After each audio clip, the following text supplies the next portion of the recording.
वंदे मातरम। हर हर महादेव। विषय है, बहुत स्पष्ट है। विषय यह है कि पूज्य कालीचरण जी महाराज को इस राष्ट्र के अंदर, वह राष्ट्र जो सिंधु नदी से लेकर सिंधु सागर तक फैला हुआ है, जो पवित्र भारत भूमि है, जहाँ देवताओं ने, जहाँ ईश्वर ने, जहाँ साक्षात परमेश्वर ने समय समय पर अवतार लिया है, समय समय पर अवतरित हुए हैं, जो ऋषि मुनियों का राष्ट्र है, ऋषियों मुनियों संतों वाली भारत भूमि मिहिर है। तो यह मिहिर भारत भूमि आज कैसे संतों और गौ माताओं के क्रंदन से व्याकुल हो चुकी है, हमें आपसे कहने की आवश्यकता नहीं है। मैं कुछ प्रश्न आपकी बौद्धिकता के ऊपर छोड़ता हूं। क्या 1947 में पाकिस्तान को इस्लामिक राष्ट्र बनाने के बाद भारत को एक सेक्युलर स्टेट बनाने की आवश्यकता थी? मैं सारे प्रश्न आपकी बौद्धिकता पे छोड़ूंगा, यह प्रश्न भी आपकी बौद्धिकता के ऊपर है। क्या भारत को एक सेक्युलर स्टेट बनाने के बाद यहाँ की मेजॉरिटी हिंदू पॉपुलेशन को इस तरह से इग्नोर करना, इस तरह से नज़रअंदाज करना, क्या गांधी के नाम के आगे महात्मा शब्द लगाना उचित है? जिस व्यक्ति ने हिंदुओं को और हिंदुओं की पीड़ा को इतने बड़े स्तर पे नज़रअंदाज किया, उस व्यक्ति के नाम के आगे क्या महात्मा लगाना आवश्यक है? क्या महात्मा लगाना कितना सही है? महात्मा का अर्थ होता है महान आत्मा। वो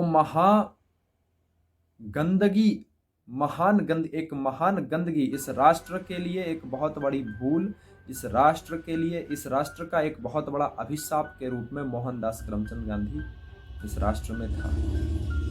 उसने इस राष्ट्र के हनन के लिए, इस राष्ट्र की संस्कृति के हनन के लिए जितने कार्य किए होंगे, उतने इस राष्ट्र के उत्थान के लिए नहीं किए थे। आज आज़ादी के 70-75 वर्षों पश्चात भी उस व्यक्ति का, उस गंदगी का ऐसा महिमा मंडन किया जाता रहा है, ऐसा महिमा मंडन किया जाता रहा है कि भारत में इस निंदा कानून से ज़्यादा बड़ा अपराध, ज़्यादा घातक अपराध, ज़्यादा जघन्य अपराध मोहनदास करमचंद गांधी के अपमान का है। आप भगवान राम के ऊपर कार्टून बनाओ, जगत जननी माँ जगदम्बे का बहिष्कार करो, जगत जननी माँ जगदम्बे का उपहास उड़ाओ, माँ सीता को गाली दो, तो आपकी अतिव्यक्ति की आज़ादी है। लेकिन आप अगर मोहनदास करमचंद गांधी जैसे परम पावन पवित्र महामहिमा मंडित इंसान के बारे में एक छोटी सी भी बात कहें, उनके चरित्र की ओर सिर्फ यह भी पूछ लो कि जब भारत के सभी साधु संत अपने आश्रमों में गाय पालते थे, तो यह संत बकरी कैसे पालते थे? इस पर भी आपको उनके विश्वास के ऊपर कुठाराघात करने के आरोप में सलाखों के पीछे भेज दिया जाता है। और पूज्य कालीचरण जी महाराज के साथ कुछ ऐसा ही हुआ है। तय इस राष्ट्र के, इस देश के हिंदू समाज को करना है कि हिंदू समाज को उनके जैसा संत चाहिए, हिंदू समाज को यति नरसिंहानंद सरस्वती, हिंदू समाज को पूज्य कालीचरण जी महाराज जैसे, राजीव लोचन जी महाराज जैसे संत चाहिए, अशोक सिंघल, डॉक्टर प्रवीण तोगड़िया जैसे नेता चाहिए, या फिर वैसे संत चाहिए जिन संतों ने पालघर में हुई हृदय वर्दारक घटना पर अपने मुंह के ऊपर टेप चिपका लिया था और सत्ता की चाटुकारिता में लग गए थे। हम सबों को आवश्यकता है अपने अंदर आत्म मंथन करने को। हम सबों को अपने आंख के सामने दिख रहा है 10 वर्ष भी नहीं बचे देश को गृह युद्ध के झोंक में जाने में। 10 वर्ष के अंदर भारत गृह युद्ध की चपेट में जाने वाला है। हमारी आपकी कितनी तैयारी है, यह भी मैं आपकी बौद्धिकता पे छोड़ता हूँ। आप आत्म मंथन करें कि आपकी कितनी तैयारी है, आप किस स्तर से इस युद्ध की तैयारी कर रहे हैं।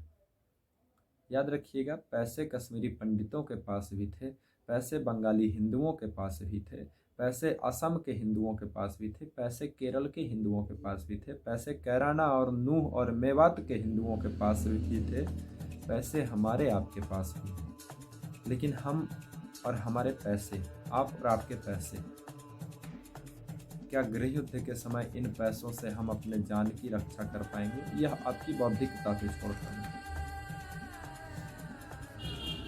हमेशा स्मरण रहे कि जब कौरव और पांडवों का युद्ध हो रहा था तो कौरवों और पांडवों के युद्ध में अपने सामने सभी भाई भतीजे ही थे, सभी परिवार के सदस्य ही थे। वह भाई जिनके साथ बचपन में खेला करता था, लड़ाई झगड़ा किया करता था, वह गुरु जिन्होंने उनको शस्त्रों की दीक्षा दी थी, वैसे पितामह जिन्होंने अपने गोद में उन्हें खिलाया था, उन सबके साथ कौरवों और पांडवों ने परस्पर युद्ध लड़ा। और यह युद्ध किस लिए था? क्योंकि धर्म की स्थापना करनी थी। तो धर्म की स्थापना के लिए युद्ध बहुत नितांत आवश्यक होता है। भगवान श्री कृष्ण ने भी गीता के अध्याय 2 श्लोक 37 में योद्धाओं के लिए कहा है, हतो वा प्राप्स्यसि स्वर्गम जित्वा वा भोक्ष्यसे महीम तस्मादुत्तिष्ठ कौन्तेय युद्धाय कृत निश्चयः। इसलिए हम सभी युद्ध के तैयारी में लग जाएं, युद्ध की तैयारी करें। पूज्य कालीचरण जी महाराज की रिहाई के लिए प्रयास करें, उनके रिहाई के लिए हम आंदोलन करें। हमारी जैसी संख्या, हमारे आंदोलन की रूपरेखा वैसी होनी चाहिए।